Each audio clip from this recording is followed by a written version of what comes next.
नमस्कार, मी विलास बडे. News 18 लोकमतच्या mission vaccine या विशेष वृत्तमालिकेत आपल्या सगळ्यांचं स्वागत. देशाचे पंतप्रधान नरेंद्र मोदी आज देशभरात ज्या वेगवेगळ्या लसींची निर्मिती सुरू झालेली आहे त्या सर्व लसींची निर्मिती करणाऱ्या कंपन्यांना आज त्यांनी भेट दिली, प्रयोगशाळांना भेट दिली आणि माहिती घेतली. अहमदाबाद, हैदराबाद नंतर पंतप्रधान नरेंद्र मोदींनी पुण्यातल्या सीरम इन्स्टिट्यूटला भेट दिली. कोरोना लसीचा मोदींनी आढावा घेतला. मोदींनी गुजरातमधल्या अहमदाबादमधले झायडस कॅडिला फार्मा कंपनीला भेट देऊन कोरोना लसीचा आढावा घेतला. त्यानंतर मोदी हैदराबादमध्ये गेले.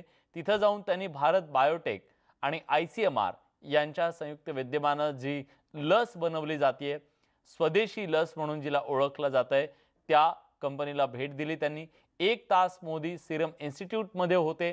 पुण्यातल्या सीरम इन्स्टिट्यूटमध्ये मोदींनी सायरस पूनावाला यांची भेट घेऊन या लसीच्या निर्मिती प्रक्रियेच्या संदर्भातली सगळी इत्थंभूत माहिती घेतली आणि भारतीयांना लस देण्याच्या संदर्भात पुढे नेमकं काय पावलं उचलावी लागतील याच्या संदर्भातला सुद्धा आढावा घेतला. त्यामुळे पंतप्रधान नरेंद्र मोदी यांचा आजचा दिवसभराचा हा दौरा म्हणजे मिशन वॅक्सिन अंतर्गत उचललेलं एक महत्त्वाचं पाऊल असंच म्हणावं लागेल. पंतप्रधान नरेंद्र मोदी यांनी पुण्यातल्या सीरम इन्स्टिट्यूटला भेट दिली. पुणे विमानतळावरून त्यांनी थेट सीरम इन्स्टिट्यूट गाठलं. त्यानंतर कोरोना लसीची मोदींनी माहिती घेतली. कोरोना लस निर्मिती प्रक्रियेची माहिती मोदींनी समजून घेतली. त्यानंतर अदर पूनावाला संशोधकांसोबत मोदींनी बैठक घेतली. जवळपास 1 तास मोदी सीरम इन्स्टिट्यूटमध्ये होते. त्यानंतर पंतप्रधान नरेंद्र मोदी हे पुन्हा दिल्लीसाठी रवाना झाले. एका बाजूला जगभरात कोरोनाच्या दुसऱ्या लाटेची भीती व्यक्त होत असतानाच दुसऱ्या बाजूला कोरोनावर मात करणारी, कोरोनाला थोपवणारी लस कधी येणार याची अपेक्षा व्यक्त होतीये सगळ्या जगभरातल्या देशांकडून की सीरम इन्स्टिट्यूट या सगळ्यामध्ये महत्त्वाची भूमिका बजावेल. आणि याच अनुषंगानं भारतामध्ये सुद्धा 5 ते 6 कंपन्यांच्या माध्यमातून लस बनवण्याचं काम युद्धपातळीवर सुरू आहे आणि या सगळ्याची माहिती आज पंतप्रधान नरेंद्र मोदी यांनी घेतलेली आहे, प्रत्यक्ष या लस निर्मिती करणाऱ्या कंपन्यांना भेट देऊन. चंद्रकांत फुंदे आपले प्रतिनिधी आपल्यासोबत आहेत. चंद्रकांत, पंतप्रधान नरेंद्र मोदी यांचा आजचा दौरा संपला, पण या दौऱ्याने नेमकं काय साधलं, काय मिळवलं? आवाज येत नाही, थांब जरा. चंद्रकांत फुंदे यांच्यापर्यंत आपला आवाज पोहोचत नाहीये, पण ही दृश्य आपण बघतोय जेव्हा सीरम इन्स्टिट्यूटमध्ये पंतप्रधान नरेंद्र मोदी आले. पूनावाला यांच्या कुटुंबियांनी त्यांची भेट घेतली, त्यांचं स्वागत केलं सीरम इन्स्टिट्यूटमध्ये. आणि आदर पूनावाला यांनी या इन्स्टिट्यूटच्या संदर्भातली सगळी माहिती दिली. लस निर्मितीची जी प्रक्रिया सध्या सुरू आहे त्याच्या संदर्भातली सुद्धा माहिती दिली. आणि पंतप्रधान नरेंद्र मोदी यांनीही या लस निर्मिती प्रक्रियेच्या संदर्भातली सगळी माहिती समजून घेतली. पुढचा जो टप्पा असेल या लस निर्मितीचा तो कसा असेल याची सुद्धा माहिती घेतली.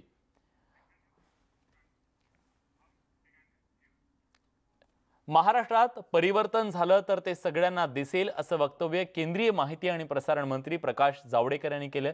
नेटवर्क 18ला प्रकाश जावडेकर यांनी खास मुलाखत दिली आहे. त्या मुलाखतीत त्यांनी विविध विषयांवर आपली परखड मतं मांडली आहेत. नहीं, मैं कोई भविष्यवेत्ता तो नहीं हूँ, तो इसलिए, लेकिन मैं ज्योतिषी नहीं हूँ. होगा जब परिवर्तन तो आपको देखने को मिलेगा. लेकिन सच्चाई ये है कि महाराष्ट्र की जनता ने 165 सीटें हमें जिताई. भारतीय जनता पार्टी और शिवसेना ने मिलकर चुनाव लड़ा. उससे गद्दारी करके वोटर से गद्दारी करके शिवसेना बाहर गई, ये वास्तविकता है. महाराष्ट्र की जो सरकार बनी है वो अंतर्विरोधी है. क्या हुआ महाराष्ट्र में? भारतीय जनता पार्टी और शिवसेना मिलकर लड़े. मोदी जी का फोटो लगाकर शिवसेना का हर एक विधायक चुनकर आया और मोदी जी के नाम पर वोट लेकर उन्होंने वोटर से गद्दारी करके वो जिनको हमने हराया, जो मोदी विरोधी है, ऐसे लोगों के साथ जाकर बैठे और इसलिए गद्दारी शिवसेना ने की. तो इसके कारण एक ऐसी विचित्र सरकार बनी है कि जो सरकार में ना सिर ना पैर है। तिकडे पश्चिम बंगालमध्ये लवकरच निवडणूक होणार आहे, तिथं सत्तांतर होणार का या प्रश्नावर प्रकाश जावडेकर यांनी काय उत्तर दिले तेही जाणून घेऊयात। ये तो वो बोलेगी ना, वो अभी पहले दिन, अभी ट्रम्प चुनाव हारने के बाद भी हम देखते हैं दुनिया में कि चुनाव हारने के बाद भी स्वीकार करना बड़ा कठिन होता है। ये तो अभी चुनाव होना है, वो कैसे स्वीकार करेगी। लेकिन writing on the wall is very clear कि भारतीय जनता पार्टी आ रही है, ममता जा रही है। शेतकऱ्यांचा हुंकार सरकारचा अहंकार नष्ट करेल अशी टीका राहुल गांधींनी केली होती, त्यावर प्रकाश जावडेकर यांनी काय उत्तर दिले तेही ऐकूयात। वही तो मैं बता रहा हूं, देश भर में तो स्वागत हुआ सभी देश भर में, क्योंकि देश का किसान समझता है कि उसको ज्यादा कीमत में बेचने की आजादी मिल गई। दूसरा, अपने ज्यादा कीमत देने वाले के साथ अनुबंध करके खेती करने की इजाजत मिली। और तीसरे कानून में इसेंशियल कमोडिटी एक्ट जो था वो खत्म हुआ, तो व्यापार को और कृषि उत्पादन को तीनों कानून से ज्यादा लाभ मिलने का है, ये सब किसान समझते हैं। पंजाब में यह राजनीतिक आंदोलन है। राहुल गांधी ट्वीट करते रहे, लेकिन ट्वीट से कुछ भी नहीं होने वाला है। और जहां आंदोलनकारी कोई सचमुच में पीड़ित लगते हैं या उनको लगता है कि कोई गलतफहमी है, तो वो दूर करने के लिए हम बैठे हैं। देशात वन नेशन वन इलेक्शनची मागणी केली जाते। पंतप्रधान नरेंद्र मोदी यांनी सुद्धा या संदर्भातली आपली भूमिका स्पष्टपणे मांडलेली होती, मात्र काँग्रेसकडून त्या मागणीला विरोध होतोय। यावर प्रकाश जावडेकरांनी आपलं मत व्यक्त केलंय। ऐसा है, उनके पैरों तले जमीन खिसक रही है, इसलिए भय से ग्रसित कांग्रेसी नेता इस तरह के बयान देते हैं। सच्चाई यह है कि एक देश एक चुनाव यह अनेक देशों में होता है, जनतांत्रिक देशों में होता है, और केवल होता नहीं है, सफल है, समय बचता है, खर्चा बचता है। और मोदी जी ने कहा शुरुआत एक लिस्ट से करें कि आदमी तो वही है, तो ग्राम पंचायत और जिला परिषद के लिए अलग वोटिंग का, नगर निगम के लिए अलग वोटिंग लिस्ट, फिर विधानसभा के लिए अलग वोटिंग लिस्ट, विधानसभा लोकसभा के लिए अलग, और बाकी चुनाव के लिए अलग क्यों करना। सभी चुनाव के लिए एक ही लिस्ट होगी और वो अपडेटेड लिस्ट नेशनल होगी। यहां से शुरू करो, यही उन्होंने कहा है और वो सही है। केंद्र सरकारने केलेला कृषी कायदा शेतकरी विरोधी असल्याची टीका सातत्याने विरोधकांकडून केली जाते, त्यावर प्रकाश जावडेकरांनी काय उत्तर दिले जाणून घेऊयात। देश भर में पूरी जगह हर प्रदेश में किसान है, कहीं भी आंदोलन नहीं हो रहा है, क्योंकि किसान समझ गया है कि ये कानून अपने पक्ष में है। क्या कानून है? कानून पहला ये है कि आप एमएसपी भी जीवित रहेगी, आपका एपीएमसी भी जीवित रहेगी, सरकारी खरीद भी चालू रहेगी जहां करती है, लेकिन एमएसपी से भी कोई ज्यादा देता है तो उसको बाजार में बेचने की अनुमति दी गई है। इसमें तो किसान का बल्ले बल्ले है, और इसलिए सारे देश भर के किसानों ने स्वागत किया है। पंजाब में क्या हुआ है, कांग्रेस ने एक भूमिका ली है, और कांग्रेस ने बाकी जगह भी यह भूमिका ली, लेकिन वहां उनको रिस्पांस नहीं मिला। तो पंजाब में तो आंकड़े अगर देखेंगे तो पिछले साल के तुलना में 20% ज्यादा धान किसानों ने मंडी में दिया है, मंडी से उनको ज्यादा कीमत मिली है। 60,000 करोड़ रुपए की खरीद धान की पूरी हो चुकी है। कृषी कायद्यावरून अकाली दलाने एनडीएची साथ सोडली, त्यावर प्रकाश जावडेकर यांनी मत व्यक्त केले। अकाली दल जो हमसे वो छोड़ के जो चले गए, उनको भी गलतफहमी के वो शिकार हो गए। बाकी उनको भी कॉम्पिटिटिव पॉलिटिक्स में रहने के लिए वो गए हैं, ऐसा ही मैं मानता हूं। लेकिन सच्चाई ये है कि किसान इसकी कॉन्ट्रैक्ट फार्मिंग तो पहले पंजाब में शुरू हुआ और कॉन्ट्रैक्ट फार्मिंग जिन्होंने लाभ लिया उनको लाभ हुआ। तो जो उस समय मांग कम थी क्योंकि कानून नहीं था, अब कानून है तो मर्जी है किसान की, भूमि किसान की रहेगी, वो कभी भी कॉन्ट्रैक्ट से बाहर आ सकता है और इसलिए इससे ज्यादा बेहतर कानून किसान के हित में हो नहीं सकता। तो वो समझाते हैं, देखो किसी भी गठबंधन में अलग अलग पार्टियां हैं, एक मिनट, अलग पार्टियां हैं तो अलग अलग राय होगी ना, तो अलग राय में हमारा एक दूसरे के साथ तालमेल बना रहता है। अकाली दलाला समजवण्यात भाजपला अपयश आलं का, या प्रश्नावर जावडेकरांनी काय उत्तर दिले जाणून घेऊयात। अलग अलग पार्टियां क्यों बनी है? हर एक पार्टी का कुछ न कुछ अपना एक विचार होता है और वो वहां के कार्यशैली की भी एक अलग बात होती है। तो ये एक ही विचार सबको समझेगा, तुरंत समझेगा और तुरंत एग्री होंगे, ऐसा नहीं होता। एक आध विषय पर मतभेद रह सकता है, उसमें क्या है। 50,000 घरातल्या टीआरपी मीटरवरून देशभरातल्या प्रेक्षकांना मोजता येणार नाही असं वक्तव्य जावडेकरांनी केलंय। टीआरपी ये ब्रॉडकास्टर्स और एडवर्टाइजर्स, ये दो स्टेक होल्डर है जिनको एडवर्टीजमेंट देना है।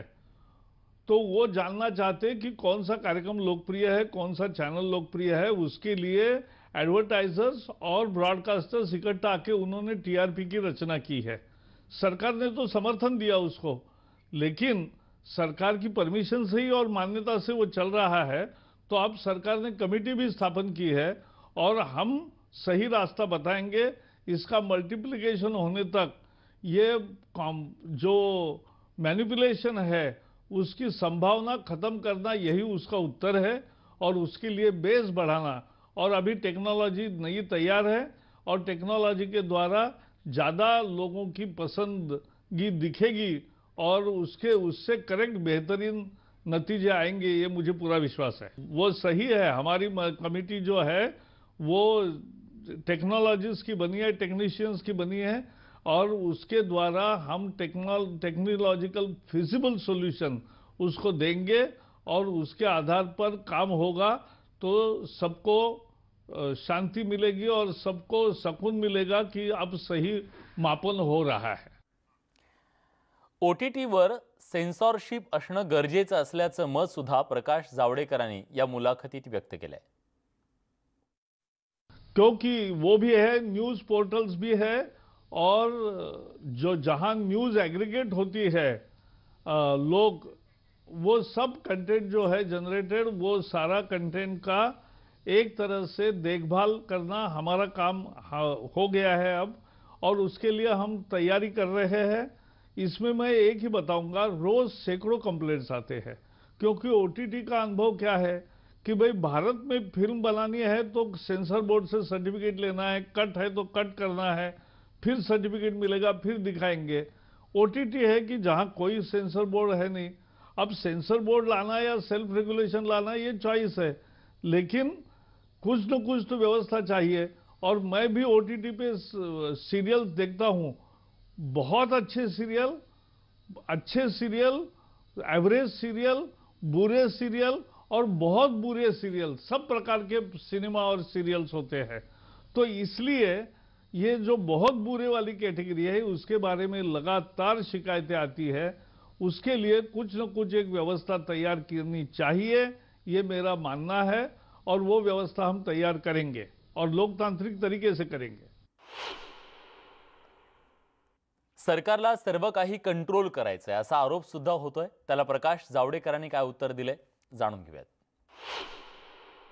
वो लिबरल गैंग भी सेंसर बोर्ड के खिलाफ कुछ नहीं बोलती, क्योंकि हमारे देश में बंधन भी लाए हैं तो इतनी आजादी उसमें है कि उसमें बंधन को कोई बहुत बड़ा बंधन नहीं समझता और कोई किसी का गला घोट रहा है ऐसा नहीं समझता, आजादी का गला घोटा नहीं जा रहा है।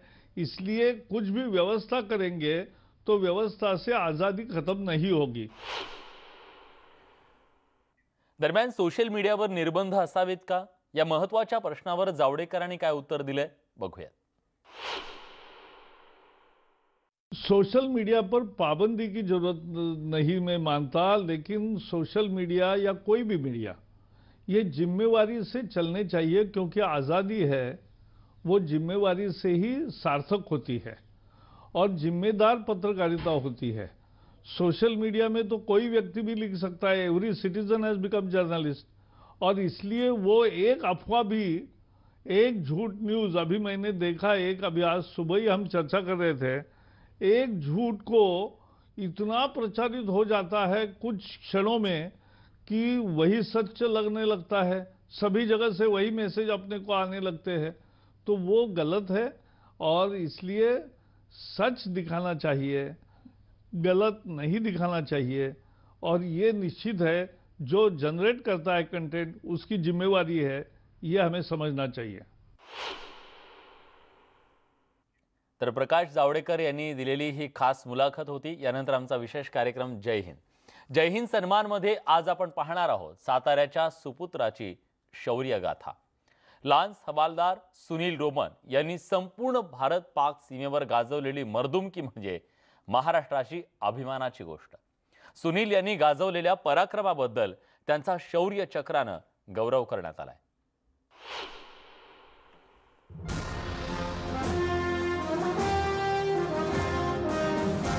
लान्स हवालदार सुनील मारुती रोमन, जम्मू अँड काश्मीर रायफल रेजिमेंटचा शूर जवान, भारत मातेच्या सेवेत आपलं आयुष्य वेचणाऱ्या सुनील यांनी आपल्या कारकिर्दीत अनेक पराक्रम केलेत। त्यातीलच एक अतुलनीय पराक्रम म्हणजे त्यांनी भारत पाक सीमेवर केलेला दहशतवाद्यांचा खात्मा। तारीख 2 नोव्हेंबर 2002, ठिकाण पुंछ सेक्टर, काश्मीर।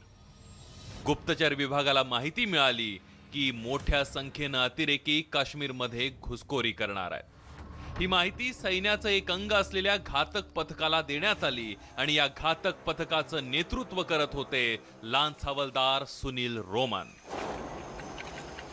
रोमन यांच्यासह 10 जवान या तुकडीत होते। सुनील यांच्या घातक पथकानं छापरिया गावात सापळा लावला।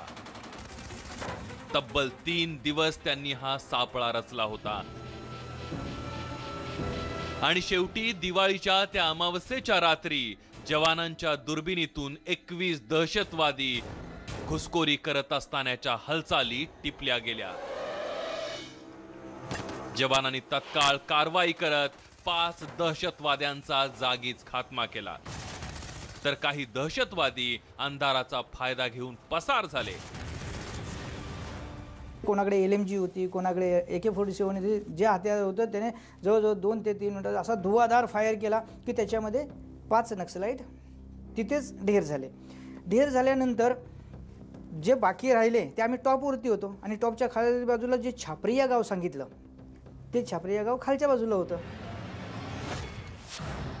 जवानांनी छापरिया गावात कूच केली आणि घरात लपून बसलेल्या 6 अतिरेक्यांचा खात्मा केला। या कारवाईत सुनील रोमन यांच्या नेतृत्वात 21 पैकी तब्बल 17 दहशतवाद्यांना यमसदनी पाठवण्यात आलं। याच कामगिरीबद्दल लान्स हवालदार सुनील रोमन यांचा शौर्य चक्रानं सन्मान करण्यात आला। माझ्या AK-47 मधून लगातार मी फायर चालू केला। 6 AK-47नी त्यांनी माझ्यावरती फायर केला। माझं टार्गेट छोटं होतं, मी फक्त चौकटीत उभा होतो आणि हे घरातल्या पूर्ण भिंतीबरोबर लागले होते। 6 लोक असे पसरून होते। मग मी त्यांच्यावरती फायर केला, पण त्यावेळेला माझं कर्म, माझ्या आईवडिलांचे आशीर्वाद किंवा माझ्या वरिष्ठांचे मार्गदर्शन जे होतं त्या हिशोबाने जे मी केलं, मला अजूनसुद्धा ते म्हणजे असं वाटतं की ते कसं झालं। साताऱ्याच्या कोरेगाव तालुक्यातील भाकरवाडीचे सुपुत्र असलेले सुनील रोमन 1989 साली सैन्यात भरती झाले। सैन्यात जाण्याआधी सुनील यांनी मुंबईतल्या मंगलदास मार्केटमध्ये काही काळ काम केलं। आर्थिक परिस्थिती बेताची होती. कसंबसं शिक्षण पूर्ण करून ते आर्मीमध्ये भरती झाले. कारगिल युद्धातही त्यांनी मोठा पराक्रम गाजवलाय. सुनील यांनी 17 वर्ष लष्करात देशसेवा केली. निवृत्तीनंतरही ते महाराष्ट्र पोलीस दलात कार्यरत आहेत. शाळा करत असताना हे करताना मला पहिल्यापासूनच असं हे होतं की बाबा कोणाच्या तरी कामी यावं, कोणाची तरी मदत करावी, असं माझं पहिल्यापासून होतं. त्याच्यामुळं आणि माझे जेव्हा मी माझ्या मामांना बघायचो, माझे मामा मिलिटरीमध्ये होते, त्या मामांना बघितल्यानंतर मला पण वाटायचं की नाही मला यांच्यासारखं देशसेवा करायची आणि मला मिलिटरीमध्ये भरती व्हायचं आहे. सुनील हे जम्मू काश्मीरमध्ये भारत पाक सीमेवर तैनात असताना त्यांच्या कुटुंबियांच्या मनामध्ये प्रचंड भीती होती. मात्र सुनील रोमन देशासाठी लढत असताना त्यांच्या पत्नी मंदा यांनी संपूर्ण कुटुंबाचा सांभाळ केला. मनात असं भीती वाटायची, पण त्यांना सगळं सांगा असू द्या, सगळं ठीक आहे. सांगतात की बाबा हां फोन आलाय, हां बाबा हाय व्यवस्थित आहे. मित्र लोक येत होते, ते पण सांगायची की बाबा रोमन ठीक आहे म्हणून शनी. मग त्याच्यामुळं मग मला जरा थोडा धीर यायचा, पण मी पूर्ण दिवस देवावर विश्वास ठेवला की बाबा तू सुखरूप ठेव, किती पण हुशार लागू दे, भले नाही 6 महिने आले तरी चालतील, पण तू व्यवस्थित ठेव. बस माझा माणूस मला यायला पाहिजे, बाकी काही नको मला. प्रचंड मेहनती आणि मनमिळावू स्वभावाच्या सुनील रोमन यांनी लष्करामध्ये असताना आपल्या कामाचा ठसा उमटवला. साताऱ्याच्या ग्रामीण भागातल्या तरुणाने मिळवलेलं शौर्य चक्र म्हणजे गावखेड्यातल्या तरुणांसाठी मोठा आदर्श आणि प्रेरणा आहे. अशा वीर लान्स हवालदार सुनील मारुती रोमन यांच्या कर्तृत्वाला न्यूज 18 लोकमतचा सलाम. यासोबत बुलेटिनमध्ये एक छोटासा ब्रेक घेतोय. कुठे जाऊ नका, पहा फक्त न्यूज 18 लोकमत.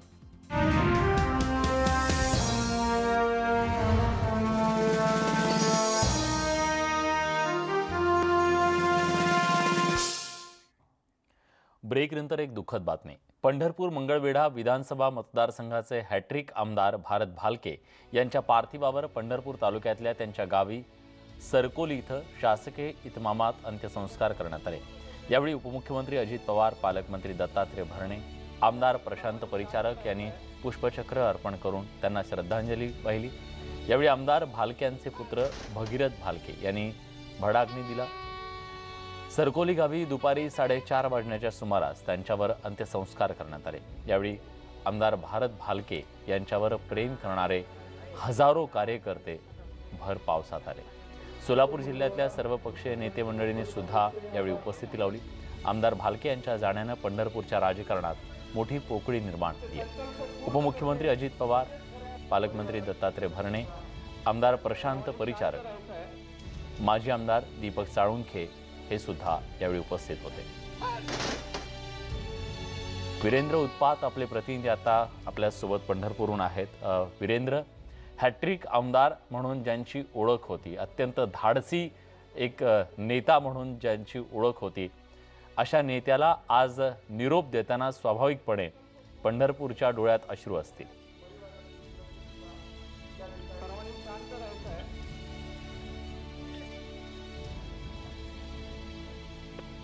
वीरेंद्र, माझा आवाज तुमच्यापर्यंत पोहोचतोय?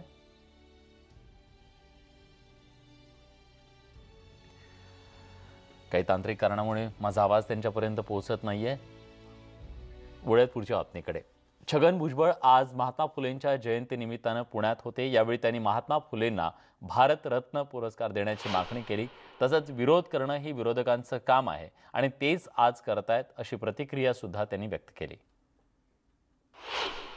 भारतरत्न त्यांना मिळावा, महात्मा फुलांना किंवा सावित्रीबाई फुलांना, हे आम्हालाही वाटतं. परंतु ते जर मिळालं नाही म्हणून काही कमी होत नाही. कारण या देशामध्ये महात्मा किती आहेत? महात्मा गांधी, महात्मा बसवेश्वर असतील, महात्मा ज्योतिराव फुले. भारतरत्न दुर्दैवाने आता वाटेल तशी वाटली जातात. पूर्वी तरी त्याला घरबंद होता की कोणाला द्यावं, कोणा, आता तर काय कित्येक लोकांना. विरोधकाचं काम काय असतं? विरोधाचं काम सरकारला विरोध करणं हेच असतं. त्याच्यात नवीन काय आहे? त्यांचं काम ते करतात, सरकार आपलं काम करत आहे. एक लक्षात घेतलं पाहिजे की शेतकरी कर्जमुक्ती योजना महात्मा फुल्यांच्याच नावाने. हे सगळं असताना त्यांचं काम आहे की खरं म्हणजे आता म्हणजे सपोर्ट करणं. 30,000 कोटी रुपये आता नवीन आकडा 35,000 कोटीपर्यंत आलेला आहे. जो GSTचं जे मुख्य उत्पन्न आहे राज्य सरकारांचं, पण ते भारत सरकारकडून हल्ली येतं, त्यांनी अजून दिलं नाही. आणि असं असताना जे आहे सरकार उभं राहिलेलं आहे आणि मजबूतीनं चाललेलं आहे. अर्थात विरोधकांचं ते म्हणणं ते नेहमीच विरोध करणार. विरोधी पक्ष सरकारला कधी चांगलं म्हणू शकतात. बेकायदेशीर बांधकाम पाडणं हे बेकायदेशीर कसं काय याचा अभ्यास मी करणार आहे, अशा शब्दात संजय राऊत यांनी हायकोर्टाच्या निर्णयावर प्रतिक्रिया दिली आहे. कंगना राणावतच्या याचिकेवर काल कोर्टानं निर्णय दिला. आम्हाला शुद्ध राजकारण हवंय, सुडाचं राजकारण करणाऱ्यांना ते करू देत, महाराष्ट्राची जनता सगळं बघते, असं राऊत म्हणाले. व्यंगात्मक ट्विट यासाठी केलं आहे कारण मी व्यंगचित्रकार बाळासाहेब ठाकरे यांच्याबरोबर फार जवळून काम केलं आहे. ते आमचे नेते आहेत व्यंगचित्रकार बाळासाहेब ठाकरे. त्याच्यामुळे जे व्यंग आहे ज्याला समजलं आहे ते त्या पद्धतीनं घेतील, ज्यांनाही समजलं आहे ते अधिक सूड भावनेने वागतील. काही हरकत नाही. आज महाराष्ट्र सरकारला 1 वर्ष पूर्ण होत आहे आणि या मुहूर्तावर परत जसं आपण मगाशी म्हणालात की सुडाचं राजकारण जे सुरू आहे, केंद्रीय तपास यंत्रणांना हाताशी पकडून न्यायव्यवस्थेवर दबाव आणून, तर आम्ही त्याचं स्वागत करतो आणि या सगळ्या गोष्टी तटस्थपणे पाहतो. ज्या कोणाला या गोष्टीतून आनंद मिळत असेल विकृत, तर त्याने तो घेतला पाहिजे. पण महाराष्ट्राला एक परंपरा आहे, त्या परंपरेत ते बसत नाही. आणि अशा प्रकारची परंपरा ही या देशाची नाही, ती ईस्ट इंडिया कंपनीची होती. विरोध करणं हे विरोधी पक्षाचं काम आहे आणि त्यांनी विधायक विरोध करत राहिलं पाहिजे. महाराष्ट्रातला विरोधी पक्ष खूप शक्तिमान आहे हे नेहमी सांगतो आणि विरोधी पक्षानं या शक्तीचा वापर महाराष्ट्र घडवण्यासाठी, विधायक काम पुढे नेण्यासाठी केला. आम्ही त्यांना नक्कीच सहकार्य करू. कारवाई महापालिकेची होती. मला असं वाटतं महापौरांनी सूचक विधान केलेलं आहे त्या संदर्भात. बेकायदेशीर बांधकामावरची कारवाई होती. बेकायदेशीर बांधकामावरची कारवाई बेकायदेशीर कशी ठरू शकते याच्याविषयी मी काही घटनेची पुस्तकं मागवलेली आहे. संविधान की कुछ किताब में ढूंढ रहा हूँ.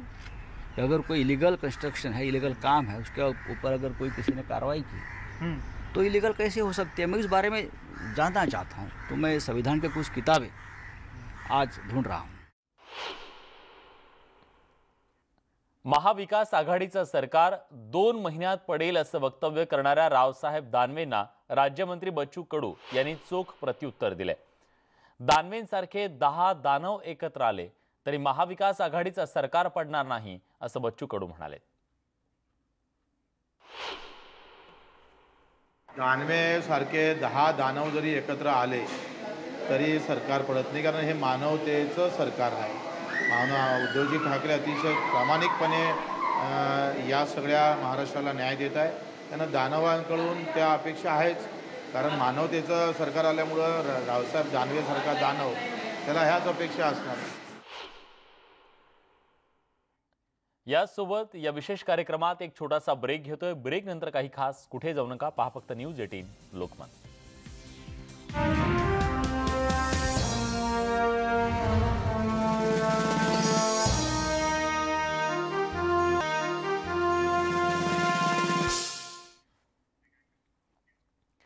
ब्रेक नंतर तुमचं पुन्हा एकदा स्वागत. तुम्ही पाहता न्यूज 18 लोकमतवर आमचा खास कार्यक्रम जय हिंद सन्मान.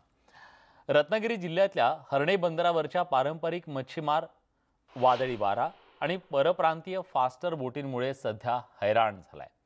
लॉकडाऊनमुळे अडचणीत सापडलेल्या मच्छीमार बांधवांना सरकारकडून दिलासा मिळण्याऐवजी त्यांच्या समस्यांकडे दुर्लक्ष होत असल्यानं पारंपरिक मच्छीमार कमालीचा नाराज झालाय. त्यांच्याशी बातचीत केली आहे आमचे प्रतिनिधी शिवाजी गोरे यांनी. भाई मला सांगा की मच्छीमारांच्या काय व्यथा आहेत. मासेमारी तर सुरुवात झाली, मात्र आपल्याला अनंत अडचणीला सामोरे जावं लागते. काय समस्या आहेत आपल्या? आमची मुळात पहिली समस्या आहे ती इथे नसणारी जेटी. या जेटी नसल्यामुळे आमच्या कुठल्याही भौतिक सुविधा इथे पोचत नाहीत. त्यामुळे आमच्या मच्छीमारांना खूप त्रास सहन करावा लागतो. आमच्या खलाशी वर्गाला इथं जी लँडिंग होणारी मच्छी आहे ही एक वेळा लँडिंग होणारी मच्छी 3 ठिकाणी त्याला उतरावी लागते. पहिल्या या ट्रॉलिंग बोटीतून छोट्या अशा होड्यांमधून किनाऱ्यावर आणावं लागते. त्याच्यानंतर बैलगाडी लिलावत अशा प्रकारचा तो त्रास होतो. आणि ह्याच्यातून पुन्हा त्रास होत असल्यामुळे इथं परप्रांतीय किंवा खलाशी वर्ग हा पुरेसा उपलब्ध होत नाही. याच्याने अनेक मच्छीमारांचे हाल होतात. आम्हाला मच्छीमारांना खूप त्रासाने आणि दुःखाने दिवस सहन करावे लागलेत. गेले कित्येक दिवस आमचा रिफंड जो परतावा आमचेच पैसे शासनाकडे जमा असून ते वेळेत आम्हाला दिले जात नाहीत. आणि डिझेल सबसिडी ही न मिळत असल्यामुळे आम्हाला जो मिळणारा जो फायदा आहे तो त्याच्यामध्ये रोखला जातो आहे. त्यामुळे आम्ही मच्छीमार हवालदिल झालेले आहोत. त्याशिवाय डिझेलची जी झालेली दरवाढी आहे आणि मच्छी समुद्रात मिळणारी मच्छी ह्याच्यातून आम्हाला तो रिपोर्ट कमी असल्यामुळे काही खर्च शोषण्याचं झालेला आहे. मासे मिळत नाही नेमका कारण आता हे अख्ख्या महाराष्ट्राला केंद्र सरकारला आम्ही जाणीव करून दिलेली आहे. मुळात पहिला कारण एल ई डी आता जवळजवळ LED पण चालू व्हायला सुरुवात झाली. आणि मुळात मेन महत्त्वाचं कारण की परप्रांतीय फास्टर बोट येतात त्यांनी ते आतोनात आमच्या समुद्राचा वाटोळा करून अख्ख्या मच्छीमारांना म्हणजे नेस्तनाबूत करण्याची पाळी आणलेली आहे. मच्छीमार बांधवांचे अतोनात हाल सुरू आहेत. मात्र सरकार त्यांच्या व्यथाकडे लक्ष देत नाही. त्यामुळे मच्छीमार बांधव हवालदिल झाला आहे. शिवाजी गोरे, न्यूज 18 लोकमत, हरणे, रत्नागिरी. राज्यातल्या अनेक भागात सध्या थंडीची चाहूल लागली आहे. गेल्या 2 दिवसांपासून राज्यातल्या किमान तापमानात घट होत असल्याचं चित्र दिसतंय. पहाटेच्या वेळी पडणारं धुकं दव यामुळे तापमान घसरू लागलंय. कडाक्याच्या थंडीनं सांगलीकरांना तर अक्षरशः हुडहुडी भरतीये. सांगलीत 20 डिग्री सेल्सिअस तापमान सध्या नोंदवलं जात आहे. त्यामुळे सांगलीकरांना सध्या थंडीनं चांगलीच हुडहुडी भरली आहे. आसिफ मुरसल आपले प्रतिनिधी आता आपल्या सोबत आहेत. आसिफ, काय सांगाल सांगलीच्या या थंडीबद्दल?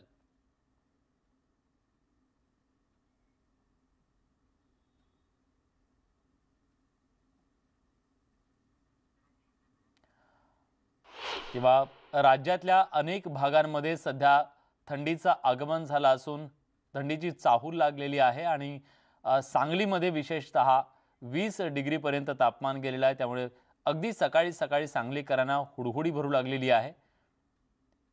त्यामुळे घरात आत्तापर्यंत कपाटात जे सगळे स्वेटर होते, उबदार कपडे होते, ते आता हळूहळू बाहेर निघू लागलेले आहेत.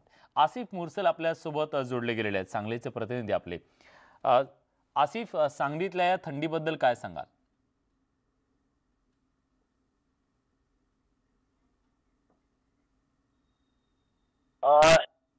विलास, एकूणच बघितलं तर सकाळपासूनच सांगली जिल्ह्यात एकूणच गारठा निर्माण झालेला आहे.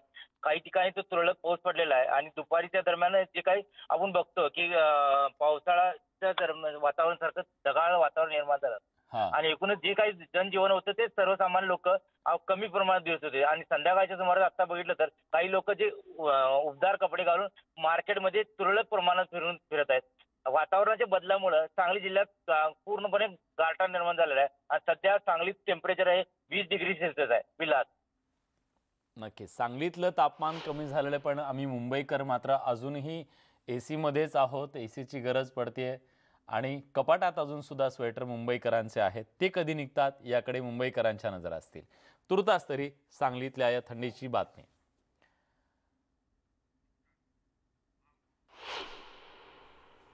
यानंतर जय हिंद सन्मानमध्ये आपल्या सगळ्यांचं पुन्हा एकदा स्वागत. देशासाठी प्राणपणाला लढणाऱ्या सैनिकांचा आपल्या सगळ्यांना अभिमान असतो. प्रसिद्ध अभिनेते मिलिंद गुणाजी यांनी सुद्धा या जवानांच्या प्रती आपली कृतज्ञता व्यक्त करत भारतीय लष्कराला सलाम केलाय. सगळेजण आपल्या घरात सुखात आहेत, सुरक्षित आहेत, याचं सगळं श्रेय जातं आपल्या सीमेवर लढणाऱ्या आपल्या जवानांना. मला याचा एक अनुभव तुम्हाला सांगावा असं वाटतो. म्हणजे त्यांचं काम किती अवघड असतं. मी LOC नावाचा एक चित्रपट केला होता जो कारगिल युद्धावर आधारित होता, JP दत्तांचा. आणि तेव्हा जवळजवळ 11-12 हजार फुटांवर हाय माउंटन सिकनेसमुळे, याला अल्टिट्यूड सिकनेस म्हणतात, मला जवळजवळ 30-35 दिवसांच्या शूटिंगनंतर अचानक त्रास व्हायला लागला, इतका की मला ICUमध्ये ॲडमिट करायला लागलं. तेव्हा माझ्याबरोबर द्रासला लढणारे, द्रास हे जगातलं एक अत्यंत थंड हवेचं ठिकाण मानलं जातं. तिकडे युद्ध करणं तर सोडाच, नुसतं राहणं सुद्धा कठीण असतं. तिथल्या युद्धात किंवा तिथे लढताना गोळ्या लागल्यामुळे जखमी झालेले जवान माझ्याबरोबर होते. बाजूच्या 2 बेड्सवर त्याने ठेवलं होतं.